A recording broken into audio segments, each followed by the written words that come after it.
Are you going camping this summer?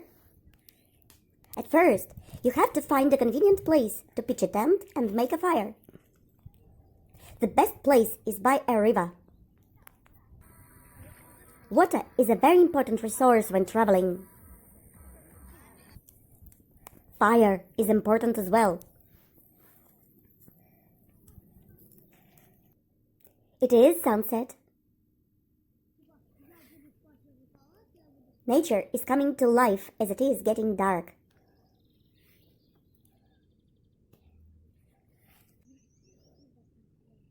Fish is splashing in the river.